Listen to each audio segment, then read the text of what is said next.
Hey, this is Kailey Nicole, and you're listening to Tobin Tonight.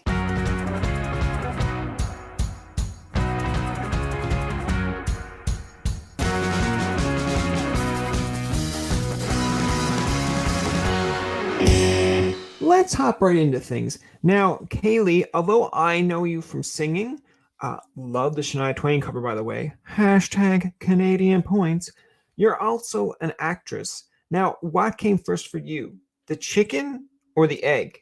The chicken being music, the egg being acting. Well, I think they started hand in hand for me.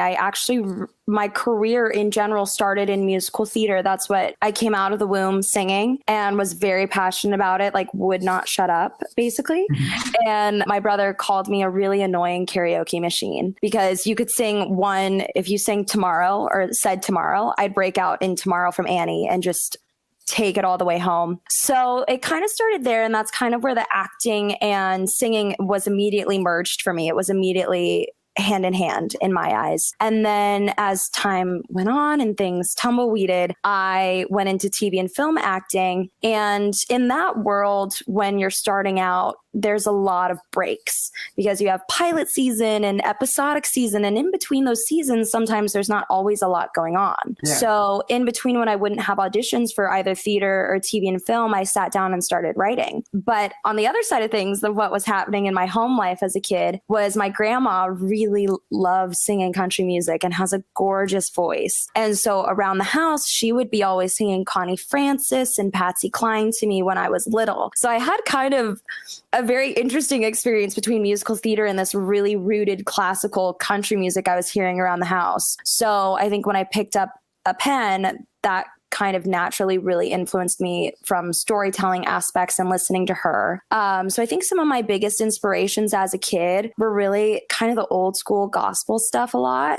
Now, as I've grown up, I love like Martina McBride and Shania Twain. I remember so vividly that song that I did the cover of. My mom picked me up from school one day and it came on the radio. And I was young. I was probably 9 or 10. And I go, Mom, turn it up. Like, I loved that song so much as a kid. So as I grew up, it definitely expanded out of just the old 50s-ish realm of country. But yeah, I would say it really started in like a classical kind of realm. Now, see, I love how you brought it back with Shania and Martina, because when you say 1950s music, like I'm only 29, you're 23, I was going to be like, there's a group of younger people out there. Like, what? Who is she talking about? And, you know, they may even say that about Martina and Shania. And that is where I draw the line.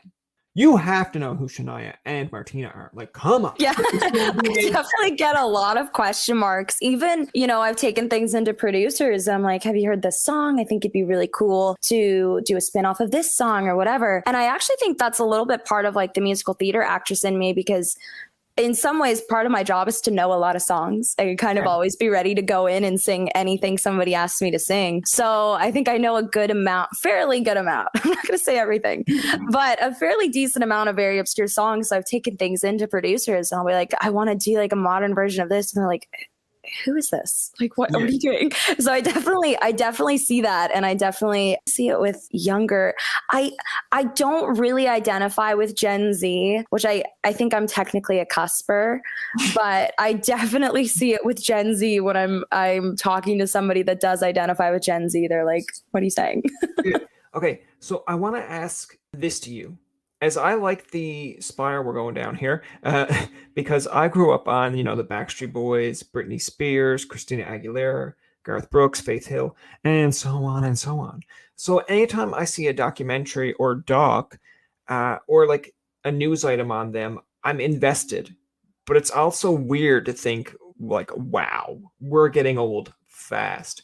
So you mentioned these docs or series to like a younger demographic or someone maybe like 15 to 16, and they have no interest. And like, it's fair enough. Like, they probably shouldn't. And if they do, that's great. But, you know, who do you think their go-tos will be, and who are yours? I feel like theirs will be probably Taylor. I think Taylor Swift will be a big one for a lot of people, especially because she's crossed so many genres too. Yeah. She's not just like a country singer anymore. So I think Taylor will be somebody where if there's a documentary made about her in 30 years, they're going to be like, wait, she's how old? What? Yeah. I think it'll be her. Billie Eilish, probably I could see. Probably like Little Nas. I wouldn't be surprised if he's somebody that we're all like, he's how old? When did that happen? Hilary Duff was mine. That was like, I had everything Hilary Duff you can possibly think of. And I'm not lying. I had pencils. I had notebooks. I had pencil carriers. Like you name it, I had it. And so that's somebody for me that like she posted about her kid. And I was like, wait. Yeah, you're like, hold up. You have a kid? Like when? When did this happen? I remember you as Lizzie McGuire, the Lizzie McGuire movies, being a Disney star who didn't get into drugs and wasn't crazy and still crossed over into the music. So kudos. Like to me, it was Disney and preteen movies. Like when did you become not Hilary Duff in my mind? If I ever met her in person, like I'm sure I would probably try to address her as Hilary, but I probably would accidentally say, hey, Lizzie. And she'd be like, actually, it's Hillary. And I'll go like, actually, wrong, no. Yeah. I think that's a little bit, I see Daniel Radcliffe that way too. Yeah. Like he's Harry for me. And it's really hard for me to not see him as Harry for sure. I like how you use Taylor for your example, because like I had a love-hate relationship with Taylor, but like she never wrote a song about it. So thank God I'm in the clear. But I loved early country Taylor. I thought she was like going to be the next Faith Hill, the next thing in country music. Like, well, the next big thing in country music, I should say. Because like I loved Our Song, like Our Song is the slamming screen door. I loved that one. Loved Tim McGraw. Loved the hookup with Tim McGraw in terms of highway, don't care if you're alive. This is why I do podcasts and I don't sing. But yes, I thought like, great, this is going to be great for country music. We've got the new country basically superstar here. And then she goes around, turns pop, and I was just furious. I was like, man, you had this at your hands. But like, I just couldn't listen to the pop stuff at first because I was just still so furious. And I guess a lot of it was getting repetitionally played on the radio a lot. So it made me kind of not like it because overkill, basically. But with time, I grew to like Taylor. I go back and listen to stuff off Red. I like some of her new stuff as well. But at that moment in time, I was like, why? Why did you do this?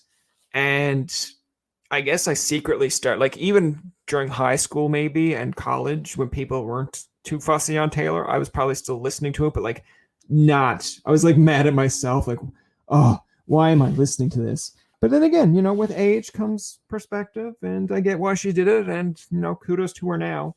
But I feel like there's a generation out there that looks at Taylor Swift maybe the same way that we look at like Shania or Garth, where it's kind of like she created a country pop genre or pop country. I'm going to be honest, which maybe I shouldn't be saying this as a country singer because I admire Taylor a lot. Don't get this wrong.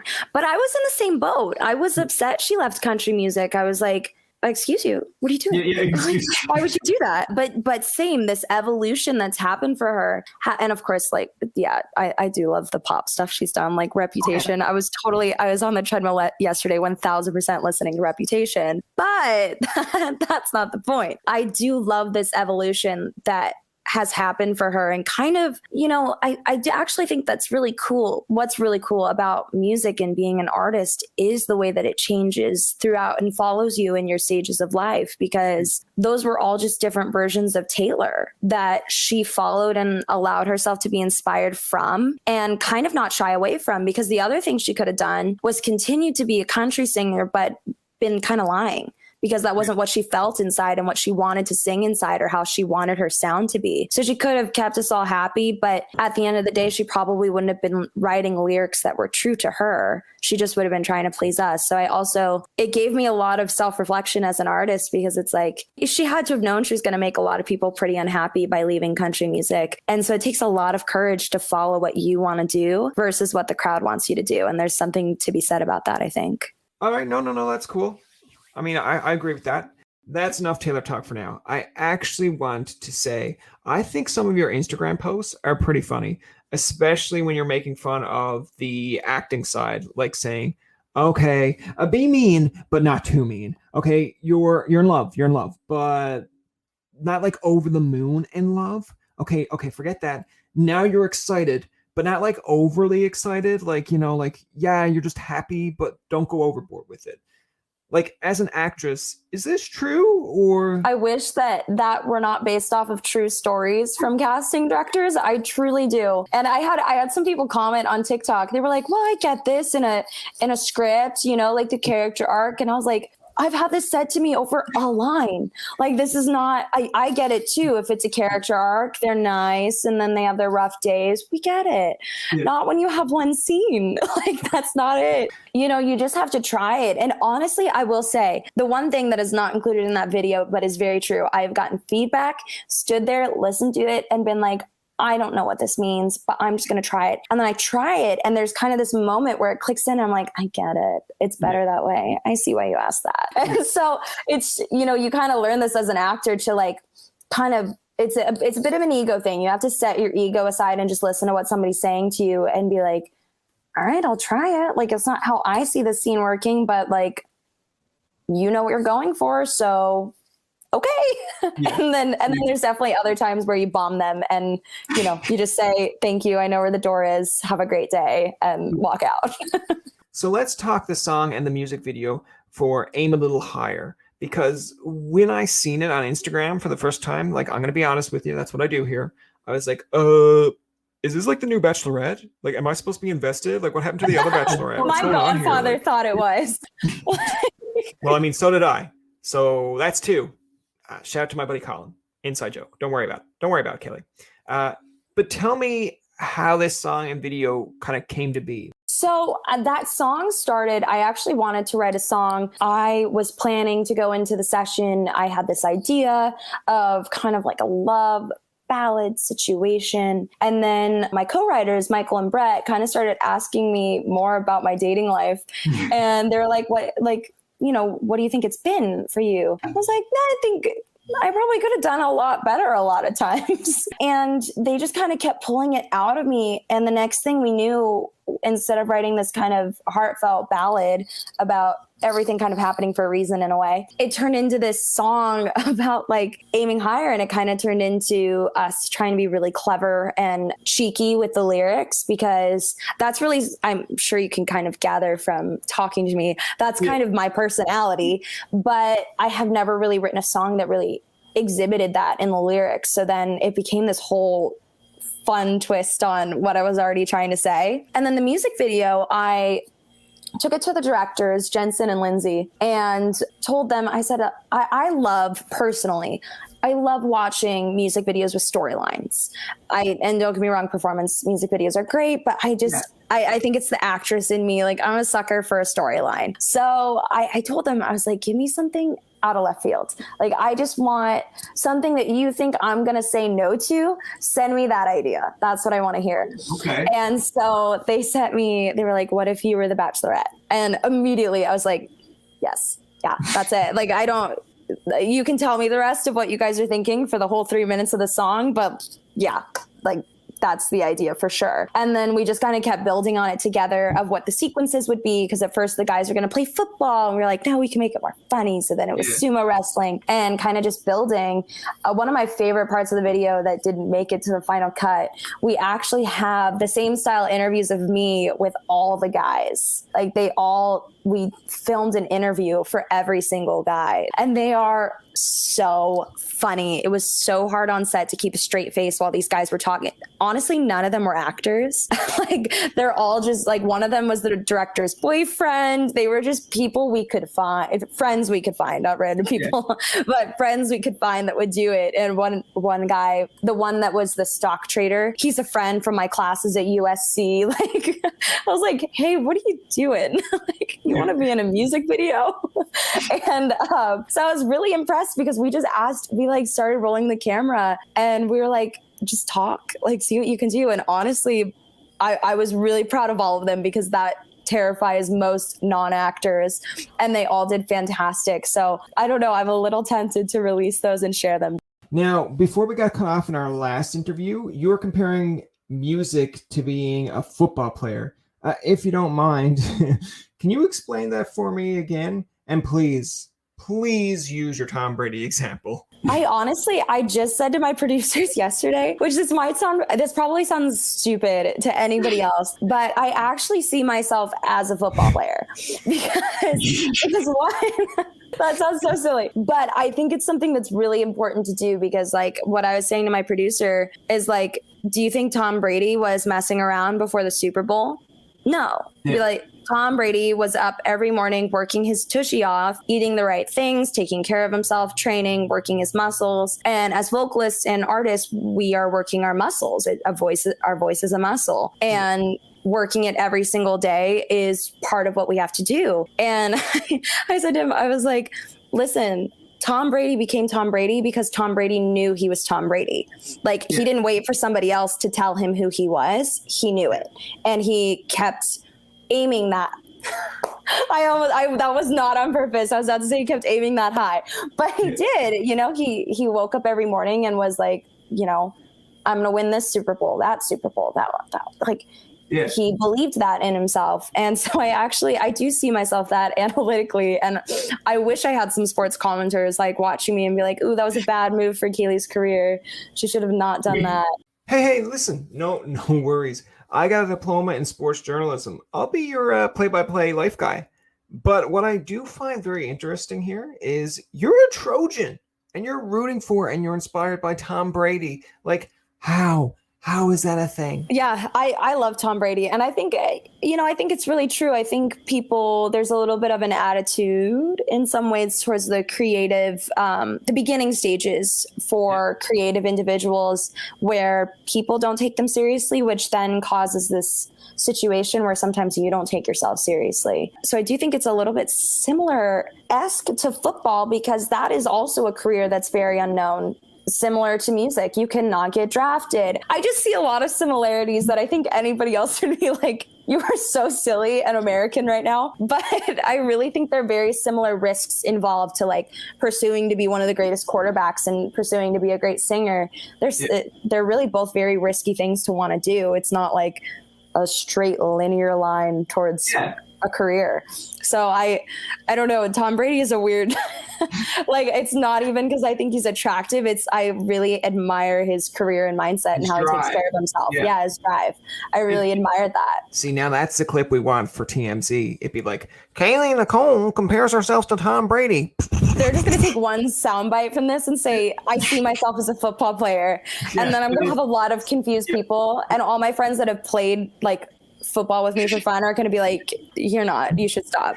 Yeah, they'd be considered like your managers and your friends. They'd definitely be concerned if you just traded in your guitar, your mic for a helmet, cleats, and shoulder pads. They'd be like, well, you okay there, Kailey? I was actually joking about this with a director that I work with. I was like, what if I just pivoted? And he's like, Kailey, I would really sit you down. And I'd be like, dude, you cannot do this. You're not good at this. As I was talking about going into football, I was like, I'll be the first female, or not the first. What was her name? It just happened. I'm blanking. But the second girl on a football team. And he was like, no, you will not. Okay, so like I noticed throughout this little chat, which by the way, I'm completely enjoying, like you're a very bubbly, laid back, easygoing kind of person. You actually remind me a lot of Melissa Joan Hart in like Sabrina the Teenage Witch, which, full disclosure, was one of my favorite shows with a girl lead. Like, do other people tell you this, Kailey? And do you take it as a compliment? Because if you don't, we're just about to close off this interview right now. I do. I've gotten Melissa Joan. Thank you. It's a compliment to me because I loved that show growing up. Yeah. So, and I actually love the spinoff they did. I don't know if you've watched it, but I think it's really good. But yeah, I definitely, there's a lot of train tracks going in here. So yeah. And I don't mean to cut you off there. It's just that I'm like, geez, she's an actress. And if they're ever looking to cast a Sabrina the Teenage Witch, whether it be in like anime or real life, it's like, she fits the bill. She's right here. I would be right on top of that. I loved Bewitched so much. I think I was like 12 or 13 and I watched every season of Bewitched. I loved Sabrina Teenage Witch. I loved those shows. They were great. Yeah, they definitely were. I agree. They were like one of my favorites as well. Well, some of my favorites. I want to get your opinion on this from a person both in like the music and the acting field, because I can imagine it's very key to be active on social media nowadays, but like it can be kind of cool, I guess, to reach an audience on like TikTok or Instagram that you wouldn't before. But the double-edged sword, because there's always a double-edged sword, is if you're not constantly doing something on it or updating, it's like, are you even working? Like, what are you doing here? Like, I just try to post podcast stuff, and I feel like that's work, but I do feel a lot of my work goes unnoticed because, like, I'm not posting every time I edit or do a pre/post interview clip. Like, oh, well, here's who we had to get ready for this week, or yeah, we just clued up an interview here. Like, I get it. You can post it for like a promo, but like not immediately right after. So like a lot of the work that you're doing, like the hours going into podcasting, you don't see that, but maybe the hour that I'm posting or like the 30-second clip for you to check out that hour interview, like it feels like it's not justifying the whole 5 hours or so I've been doing other things. Like, I guess, what do you say, or what say you in this kind of aspect, if this makes sense to you? Like, do you think it's a double-edged sword for social media?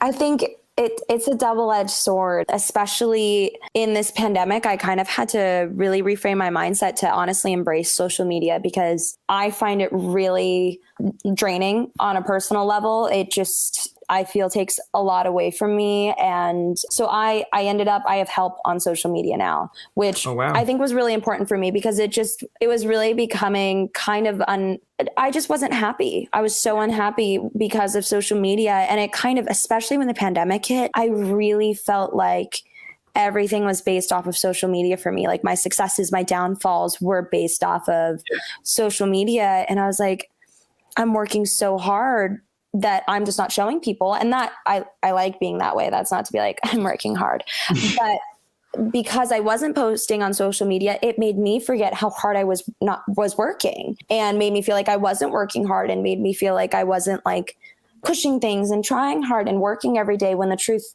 is that it just wasn't on social media. And so it's definitely been a double-edged sword to me. But like you're saying, then there's something really cool about it, especially with TikTok, because there's kind of been, especially for actors, always with Instagram, people don't really, before TikTok, they don't want to see you like post a self-tape or something, or like acting to a camera. And people are like, don't do that. Like, no. But now with TikTok, it's like, you can do a little skit and people can see what you can do. And if you're funny and all this sort of stuff, like, especially going back to the musical theater side, pre-TikTok, I kind of looked at my Instagram one day, like honestly about a year ago. And I was like, no one would know I do theater. That like, who's gonna know? No one's gonna know. Because nobody's gonna know. They're not gonna know. But I was having such a hard time like bridging that gap between like Kailey the country singer and Kailey the actor and musical theater lover and pursuer. I was having a really hard time bridging that gap. And so I am, in that same breath, like I said, the double-edged sword, really grateful for TikTok, because it's kind of made me be like, oh, I can show these things now and show people like that I have this other side of me that I really enjoy doing and am pursuing almost as much as I'm pursuing my music. Because it was weird. It was almost like I was hiding a whole other side of myself, which is, I don't know. I was a little bit used to that as a theater person. Because see, you didn't want people to see your Hannah Montana side, the other side. It's like, which one? I feel like it was almost the Miley side I was hiding. I feel like I was saying, yeah, sure, I'm Hannah Montana. Yeah. And then like hiding Miley away from everybody. 100%. I mean, that's a good reference. That's a solid reference. So I think the Gen Zers would like it. I think they'd approve. But no, I totally get it. It's about like a balance of the two. It's really, and then it's also this balance of where it's like, also being private and what you do want to share and what you don't want to share. It's a very, I hope that one day we kind of find this balance just as a society in general, a healthy area for social media where it can live for people, where it's not performance pressure or making people feel inadequate because of seeing everyone's successes, and where people are a little more honest. I'm hoping there's a little bit of a balance there. No, listen, I agree. It's something we haven't quite mastered yet, but like hopefully we get there, right? Kailey, to close out this fun, bubbly interview, do you want to play a game of firsts? Oh, okay. Awesome. All right. So to close it out, the only one I'm going to ask you here for first, because I feel like you're going to give me a really good answer. Tell me about your first ever time on stage, like the good and the bad. I'm going to go, because my first time literally on stage, I honestly hardly remember. So I'm going to go my first, like I could fake it, but it was probably some random time. So I'm going to go, I was in a show in Los Angeles called the American Girl Review, based off the American Girl dolls. I think the best thing about that experience, or like best moment on stage, there kind of was this song that we sang at the end. And when the girls would come in, because, we're singing to younger girls, and on the back of their playbill, it was the lyrics of the last song we were singing. And I remember my opening night just standing on stage singing the song and looking out and seeing all these, and I was still 11 at the time, but seeing more like 5 and 6-year-old girls singing songs along with me and our cast. And I was like, this is really cool. I think the worst moment in the show, I had a 30-second quick change from a flannel and cargo pants into overalls, a white shirt, and brand new shoes. And so I had about 4 dressers helping me during that change. Oh, wow. I just remember you've done it at some shows before, so the like 3 lines up before your cue is really what you were like listening for in the middle of those sequences. So I hear line 1, I hear line 2, and I hear, where's her left shoe? And I just like see one of my dressers like sprinting, and I'm like stepping on stage. I'm like, well, gonna hear about this from the director, but we're going on stage with 1 shoe. And then I just feel like my left foot is up in the air, and I just feel a shoe get slipped on. And I just like walked out and had both my shoes on. So I would say that was like a best/worst moment, because it was like terrifying, but then also legendary of the dressers backstage to like get a shoe on a woman mid-walking. That's going to do it for this episode of Tobin Tonight. Our thanks to Kailey Nicole for coming on the show. Remember, you can find past, present, and future episodes on TobinTonight.com, Spotify, and iTunes. Follow us on Twitter, like us on Facebook, and leave a comment or two. For Tobin and myself, this is Jacob saying thank you for listening, and good night.